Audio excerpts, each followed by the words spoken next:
সুপ্রিয় ছাত্রছাত্রীবৃন্দ, শহীদ সৈয়দ নজরুল ইসলাম কলেজের পক্ষ থেকে আমি খোকন কুমার দাস শঙ্কর স্যার তোমাদের সবাইকে স্বাগত জানাচ্ছি। আজ অনলাইন ক্লাসের চতুর্থ পর্ব, অর্থাৎ আমার 4 নম্বর অনলাইন ক্লাস আজকেও তোমাদের যথারীতি উচ্চ মাধ্যমিক হিসাব বিজ্ঞান প্রথম পত্রের দ্বিতীয় অধ্যায় হিসাবের বইসমূহ থেকে তোমাদের আজকে একটি খুচরা নগদান বই এর একটি প্রায়োগিক সমস্যার সমাধান করব। তো তোমাদের কলেজ পাঠ্য বইয়ের আলোকে একটি উদ্দীপক তোমাদের মনিটরের সামনে দেখা আছে। আমি তোমাদের যথারীতি পড়ে শোনাচ্ছি, লক্ষ্য করো। আজাদ অ্যান্ড কোম্পানি অগ্রদত্ত পদ্ধতিতে খুচরা নগদান বই সংরক্ষণ করে। অগ্রদত্ত টাকার পরিমাণ 2000 টাকা। 2020 সালের ফেব্রুয়ারি মাস শেষে খুচরা খরচের পরিমাণ ছিল 1400 টাকা। মার্চ মাসে প্রতিষ্ঠানটির খুচরা খরচগুলো নিম্নরূপ: 2020 মার্চ 1 অগ্রদত্ত অঙ্ক পূরণের জন্য চেক প্রাপ্তি। মার্চ 3 মনিহারি সামগ্রী ক্রয় 120 টাকা। মার্চ 8 পরিবহন খরচ প্রদান শুধু 50 টাকা। 12 তারিখ ডাক টিকিট ক্রয় 80 টাকা। 15 তারিখ কাগজ ও কলম ক্রয় 150 টাকা। 18 তারিখ অফিসের জন্য একটি ছোট টেবিল ক্রয় 700 টাকা। 20 তারিখ অটোরিকশা ভাড়া প্রদান 70 টাকা।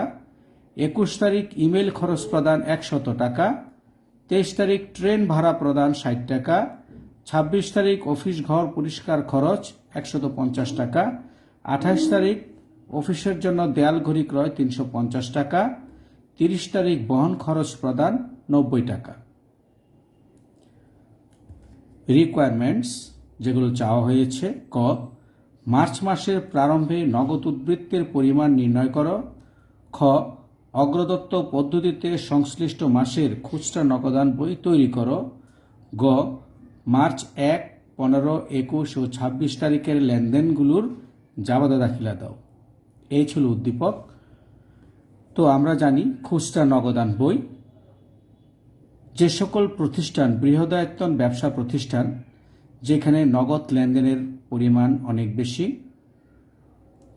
এই নগদ লেনদেনের জন্য আমরা জানি যে প্রধান ক্যাশিয়ার তিনি এই হিসাব সংরক্ষণ করেন।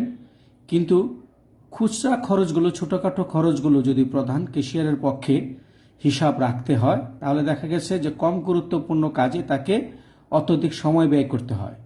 তাই সময় এবং শ্রম বাঁচানোর জন্য প্রধান ক্যাশিয়ার তার অধীনস্থ একজন কর্মচারীকে খুচরা খরচগুলোর হিসাব রাখার জন্য এবং এটা পরিচালনার জন্য তাকে দায়িত্ব প্রদান করেন।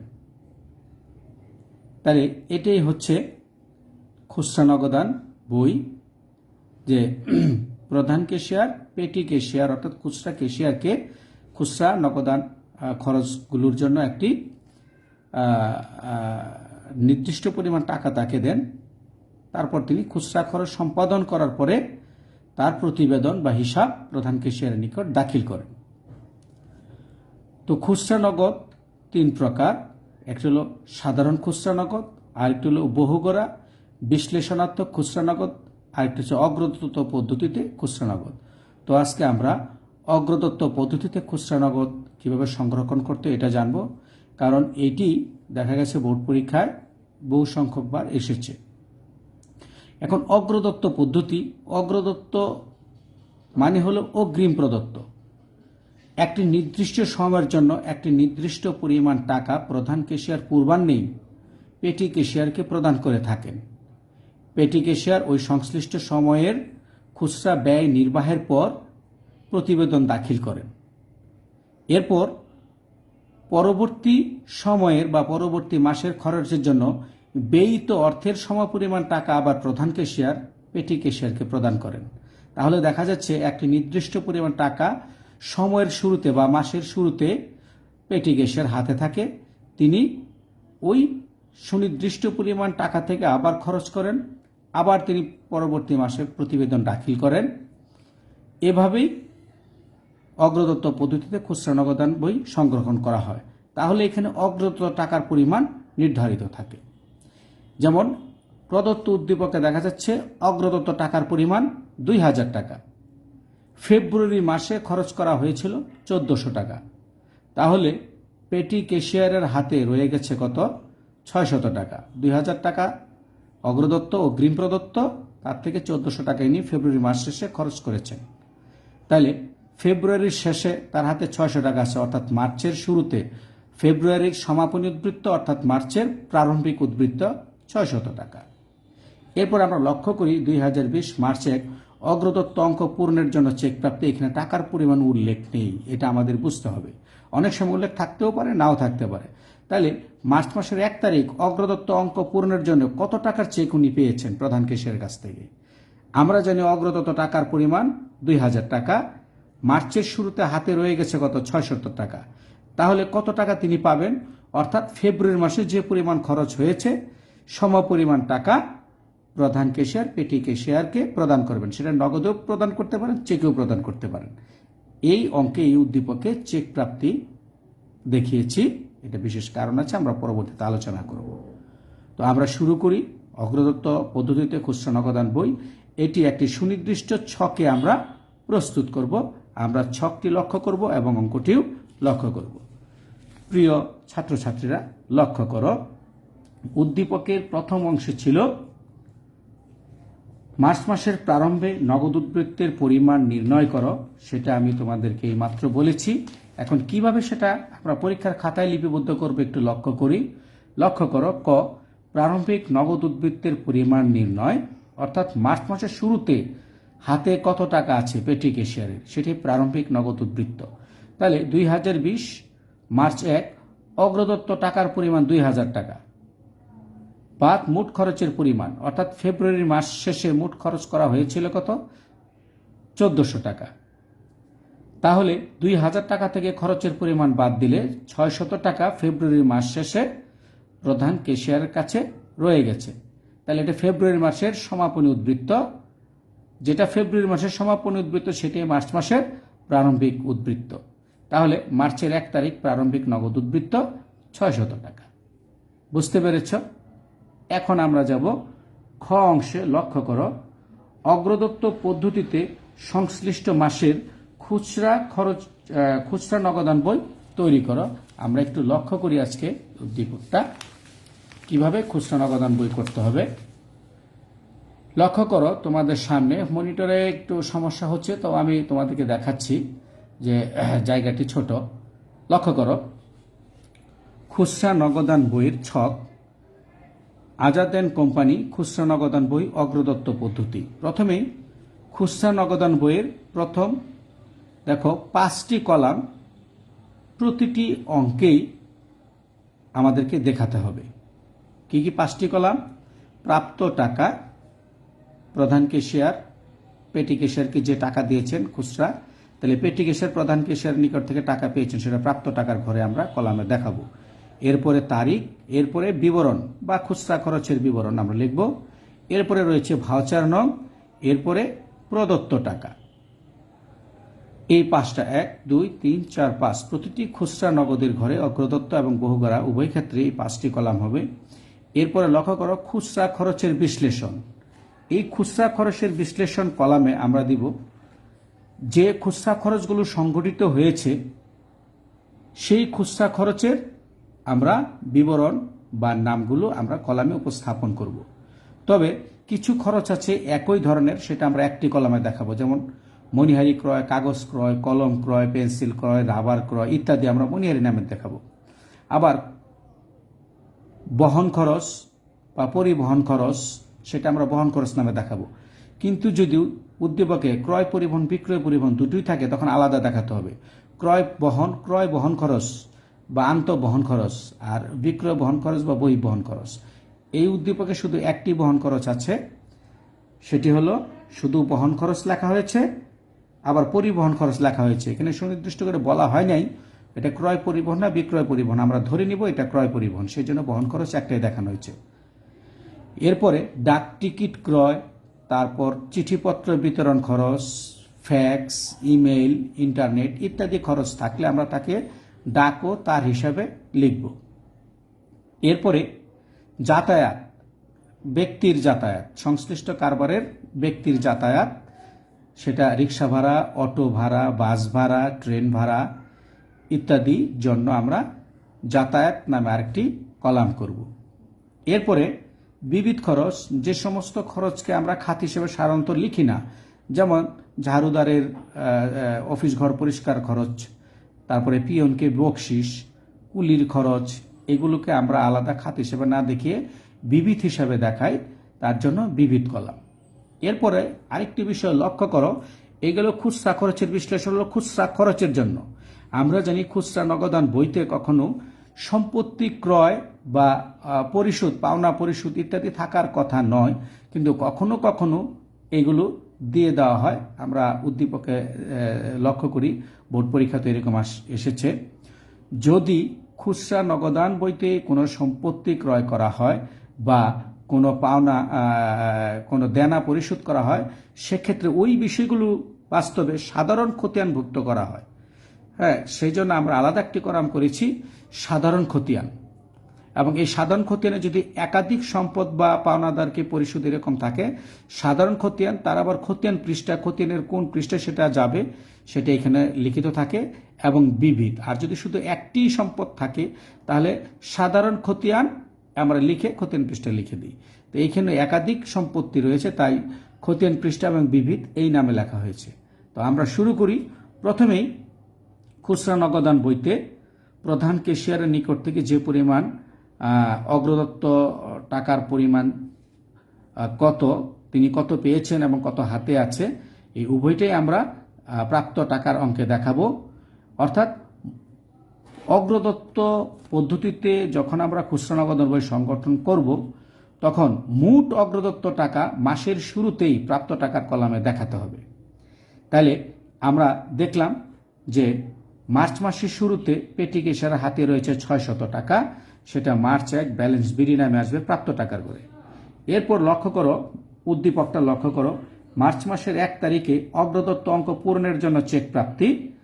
তাহলে চেক প্রাপ্তি রয়েছে কত? অগ্রদত্ত অঙ্ক পূরণের জন্য, যেটা আমি বলছিলাম যে মোট অগ্রদত্ত টাকা 2000 টাকা। তাহলে কত টাকা হলে 2000 টাকা হয়? তাহলে ফেব্রুয়ারি মাসে মোট খরচ হয়েছিল 1400 টাকা। পেটি ক্যাশিয়ার আগের মাসের ব্যয়িত অর্থের সমপরিমাণ টাকা আবার প্রধান ক্যাশিয়ার পেটি ক্যাশিয়ারকে প্রদান করবেন। তাহলে 1400 টাকা আবার পেটি ক্যাশিয়ার প্রধান ক্যাশিয়ার নিকট থেকে গ্রহণ করেছেন চেক মারফত। তাহলে ব্যাংক হিসাব নামে আমরা দেখিয়েছি 1400 টাকা। তাহলে মোট প্রাপ্ত টাকা লক্ষ্য করো, মোট প্রাপ্ত টাকা 600 টাকা এবং 1400 টাকা, কত? অগ্রদত্ত টাকা 2000 টাকা আমরা পেলাম। তাহলে আমাদের প্রাপ্ত টাকা মোট 2000 টাকা। এখন খুচরা খরচ যেগুলো সংগঠিত হয়েছে আমরা সেগুলো লিখব। লক্ষ্য করে উদ্দীপকে 3 তারিখ মণিহারি সামগ্রী ক্রয় 120 টাকা। তাহলে আমরা 3 তারিখের ঘরে মার্চ 3 মণিহারি ক্রয় প্রদত্ত টাকার ঘরে 120 টাকা, এটা হলো মোট টাকার ঘর। আবার প্রতিটি খুচরা খরচের বিশ্লেষিত কলামেও আমাদেরকে এই খরচটা দেখাতে হবে। অর্থাৎ প্রত্যেকটি খরচ আমরা দুটি কলামে দেখাচ্ছি, একটি হলো মোট কলাম আর একটি হলো সংশ্লিষ্ট খুচরা খরচের কলাম। এটা প্রত্যেকটি খুচরা খরচের বেলায় আমরা এইভাবে লিখব। 3 তারিখ মণিহারি ক্রয় 120, তাহলে প্রদত্ত টাকার ঘরে মোট টাকার ঘরে এবং মণিহারির ঘরে। 8 তারিখ পরিবহন খরচ প্রদান, আমরা 8 তারিখ পরিবহন খরচ মোট কলাম, মোট প্রদত্ত টাকা 50, আবার বহন খরচের কলামে 50। 12 তারিখে রয়েছে ডাক টিকিট ক্রয় 80 টাকা। লক্ষ্য করো, ডাক টিকিট ক্রয় প্রদত্ত টাকা 80 টাকা এবং ডাক ও তার এর কলামে দেখানো হয়েছে 80 টাকা। এরপরে লক্ষ্য করো 15 তারিখ কাগজ ও কলম ক্রয়, 15 তারিখ কাগজ ও কলম ক্রয় প্রদত্ত টাকা, মোট টাকা 150 টাকা, মণিহারির কলামে আমরা দেখেছি আবার 150 টাকা। এরপরে 18 তারিখ লক্ষ্য করো অফিসের জন্য একটি ছোট টেবিল ক্রয়, তাহলে এটা খুচরা খরচ নয়, ছোট টেবিল এটা মূলধন জাতীয় ব্যয় অর্থাৎ সম্পদ। তাইলে আমরা এই 18 তারিখ ছোট টেবিল ক্রয় মোট টাকার কলামে দেখিয়েছি 700 টাকা। আবার সাধারণ খতিয়ান, আমরা সাধারণ খতিয়ানে লক্ষ্য করো, সাধারণ খতিয়ানে আমরা দেখিয়েছি 700 টাকা। আমরা জানি সাধারণ খতিয়ান কখন আমরা খুচরা কলামের অঙ্কের বেলায় আমরা রাখবো, যখন খুচরা নগদের অঙ্কে কোনো সম্পত্তি ক্রয় থাকে, পাওনা দেনা পরিশোধ বা পাওনাদারকে পরিশোধ থাকে, তখন আমরা এই সাধারণ খতিয়ানটা করব। তাহলে ছোট টেবিল ক্রয় আমরা দেখালাম সাধারণ খতিয়ান করে।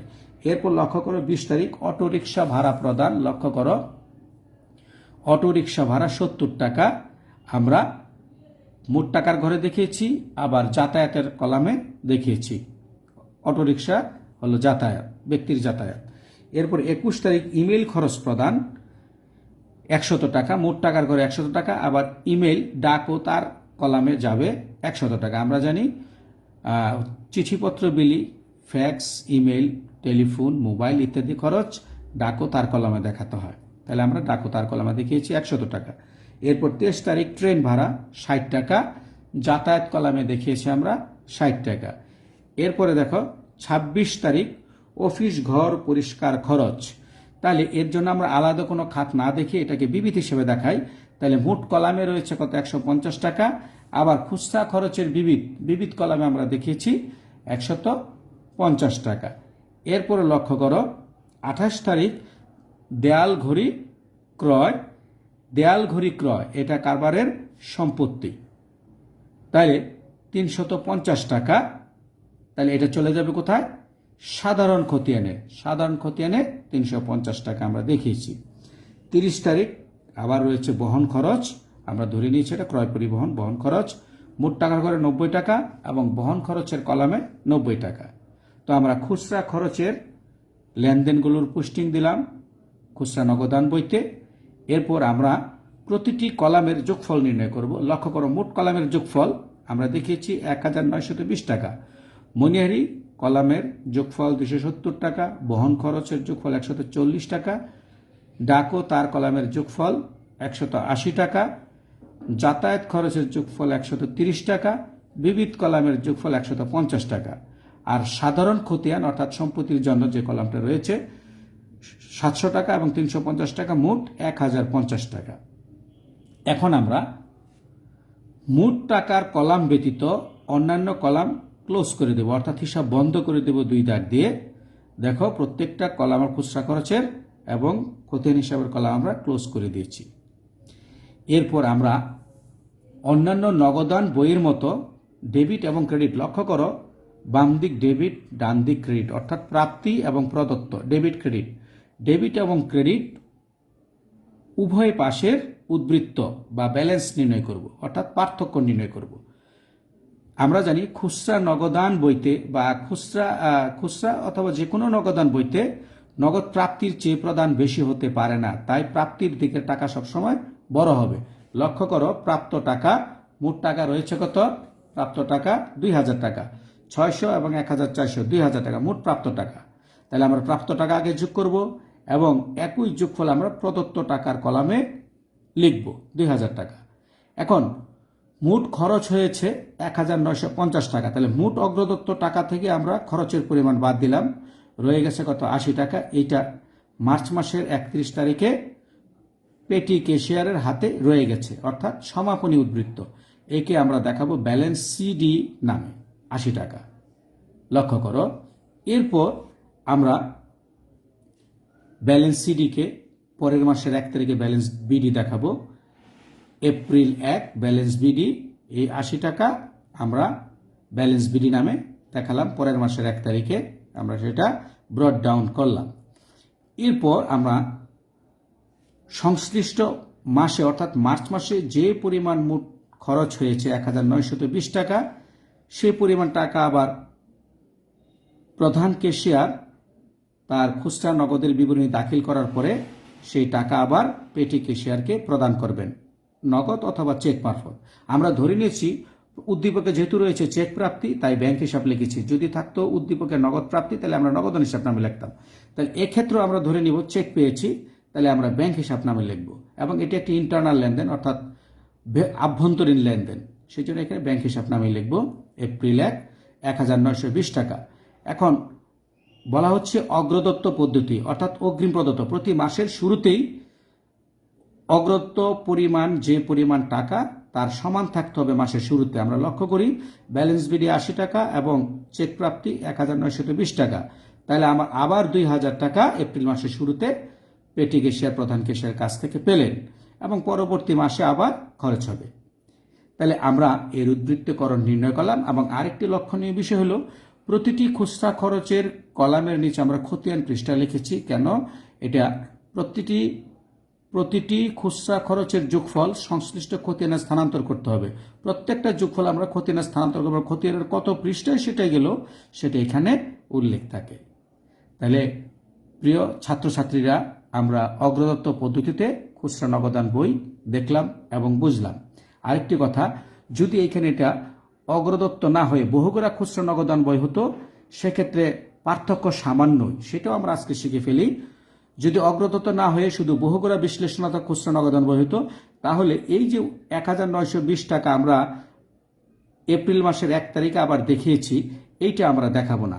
সেক্ষেত্রে আমরা যদি এটা না দেখাই, তাহলেই এটা হয়ে গেল বহুগড়া নগদান বই, বিশ্লেষণাত্মক নগদান বই। অর্থাৎ শুধু ব্যালেন্স সিটি বিডি করব, আর মোট খরচটা আমরা আর এখানে এপ্রিল মাসের 1 তারিখে দেখাবো না। এটা হলো বহুগড়া।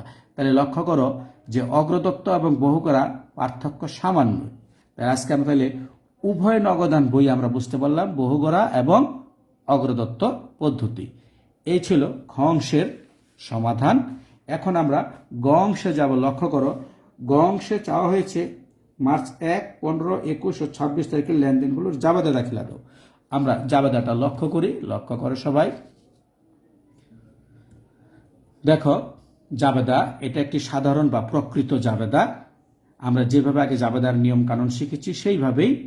তো আমরা দেখি আজাদ অ্যান্ড কোম্পানি সাধারণ জাবেদা বই, তারিখ, হিসাবের নাম ও ব্যাখ্যা, সূত্র, ডেবিট টাকা, ক্রেডিট টাকা। এখন লক্ষ্য করো, পেটি ক্যাশিয়ার খুচরা খরচের জন্য প্রধান ক্যাশিয়ারের নিকট থেকে চেক পেয়েছে। তাহলে পেটি ক্যাশিয়ার তিনি খুচরা খরচের জন্য ব্যাংক থেকে টাকা উত্তোলন করবেন, তাহলে ব্যাংক হ্রাস পাবে, সেই জন্য ব্যাংক হিসাব ক্রেডিট। আর তিনি খরচের জন্য, খুচরা খরচের জন্য তিনি টাকা গ্রহণ করেছেন, তাহলে তার খুচরা নগদের পরিমাণ বৃদ্ধি পেয়েছে, এই জন্য খুচরা নগদান হিসাবকে ডেবিট করা হয়েছে। তাহলে আমরা লিখব খুচরা নগদান হিসাব ডেবিট, ব্যাংক হিসাব ক্রেডিট। ব্যাখ্যায় বলা হচ্ছে খুচরা খরচের জন্য চেক পাওয়া গেল কত টাকা? 600 টাকা। লক্ষ্য করো, অগ্রদত্ত অঙ্ক পূরণের জন্য আমরা চেক পেয়েছি। এরপরে লক্ষ্য করো,